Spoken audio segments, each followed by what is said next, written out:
Hi there, my name is Camilo Rodriguez and I'm the vocalist of the post-black metal Colombian band Last Man's Breath. Hi, this is Camilo, guitar player from Last Man's Breath. The band started back in 2018 when different friends gathered around a similar musical taste, which is black metal. And we wanted to add some clean voices, clean guitars, and nostalgic distortions to become more like a post-black metal band.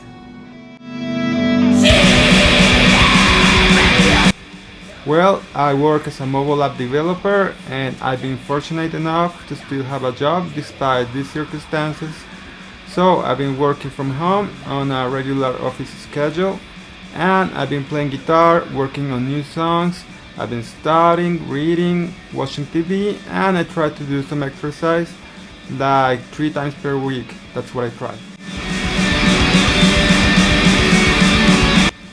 So far in Colombia we have 32,000 confirmed cases of infected people, and the recovered people is about 11,000 people, speaking about data. The local government took some serious measures to keep us locked down for about 90 days, but slowly the people is going out to work. In a country where 50% of the working force does not have a formal job, you cannot have them locked down for that long time. Otherwise, you are killing them by starvation.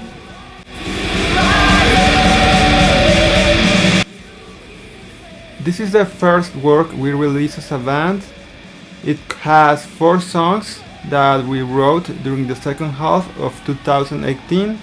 2 of them were written by Aníbal, our drummer, and the other 2 by me.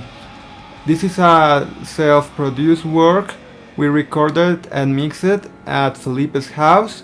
He's our previous bass player. He has this basic home studio and we used the resources that we had at that time. So we used sample drums and we recorded guitar and bass straight to the computer. During February of this year, Felipe and I were in charge of the mixing process.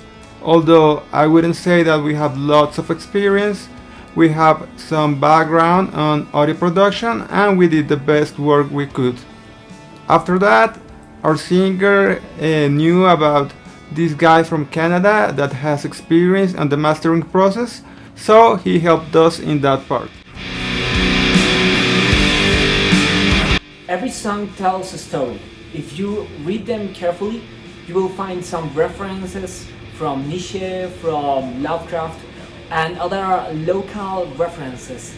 And what we wanted to do is to tell a story, to let the listener, the reader, picture her own conclusion, picture her own, I don't know, maybe sense of the meaning of the lyrics. I write about existentialism, daily fear, isolated distress, love and death, not in the common way, but in a storytelling way, I told you before. And what we wanted to do is to keep far away from the typical lyric themes, like all the Colombian band has, which is like typical murderers, like typical violence, and so on.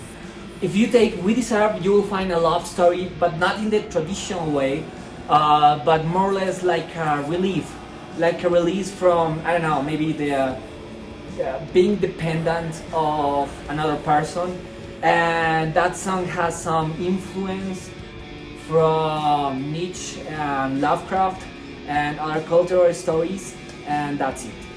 If you take Insomnia, you will find a dialogue between a person which suffers from insomnia and his metaphorical representation of that disease, of the insomnia.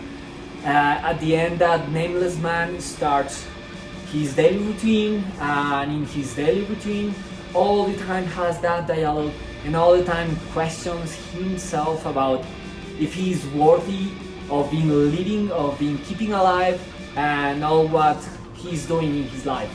If you take a void, is like an interesting interaction between a person, a human, which is having his last breath and is questioning himself or herself about what he has done in life, if he has been worthy of living it, and is questioning about the I don't know how big the universe and existence is. And Transcending is a song about a girl who escapes of depression, released by suicide, and is told in a narrative way, in a short story way. And the different voices that I do in that song are different characters which you will find in the story.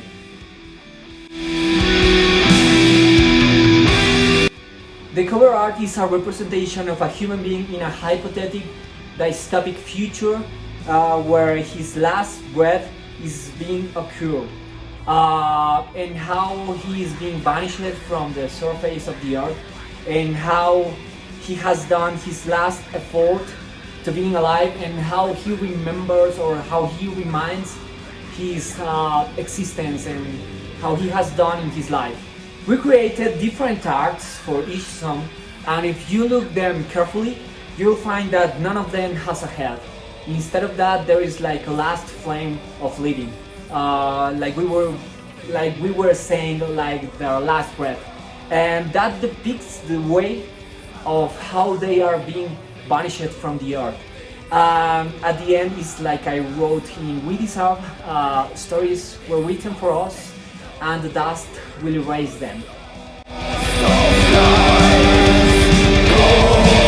Well, I think a label can be helpful because it can help to promote and distribute the material from the bands, but with the advancement of technology, I think that nowadays it is not as important to have a label as it was 30 years ago, because now people have access to social media, so this can help with the promoting side. And on the other hand, recording gear is way more affordable than it was, and we have a lot of information that we can access from the internet, so those kind of things can really help emerging bands. Everything that we know about gigs in the traditional way is now being reinvented. You now see those bands playing live streaming, and that's cool. We had a concert release for our self-titled EP, which obviously was being postponed because all of this COVID shit. But we still have that thing in mind, and we actually are now managing how to do a live streaming to play those 4 songs. But we need to see how the crowdfunding campaign will perform at the end, and if we gather enough money to pay all which is required to do that live streaming, which we are planning to do probably most likely in July, in this next July. But as I told you before, we need to gather enough money to make that live streaming sustainable. Well, I wouldn't say that we have had epic fail moments during our gigs, but I can recall 2 anecdotes. The first one, we were playing "We Deserve" and I forgot the second half of the melody, so I felt these strange looks by the other guys from the band, and I avoided eye contact with the audience, but I remember the melody on the repetition, and we were able to continue with the song. On the same gig, Carlos, our other guitar player, he was supposed to begin a song playing some clean guitar arpeggios, but I don't know, he forgot to turn off the distortion, so it sounded kind of weird. Colombia is an amazing country. You'll find nice food, you will find nice people, nice music, and no, Colombia is no dangerous at all.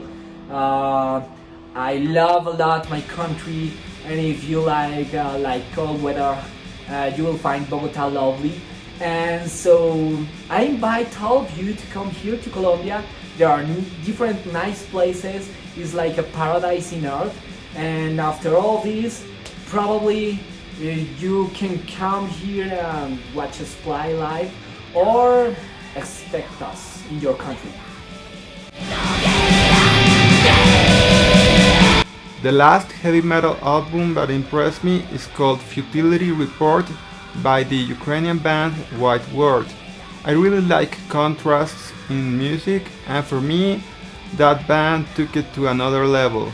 That music has black metal elements, progressive elements, ambient elements, and what struck me the most was their use of saxophone that gives the music a really particular character. So it has like aggressive moments, relaxing moments, melancholic moods. I really like that. I think it was a great work. Like I said, we are working in a live streaming concert to release formally our EP, our self-titled EP, more or less in July. And in parallel, we are writing new music. Actually, we have 4 songs already write down, and we are always creating new music, looking how to promote our band, and that's what we have to do. That's what we will do in the near future. Right now, we are also promoting our digipack of our self-titled EP that you can only buy it in Colombia. For other countries, we can also sell it, but we need at least to ship 10 units to be profitable. So if you have a distribution label, or if you have a record store, don't hesitate to contact us if you want to sell our music in your country. That will be so helpful for us.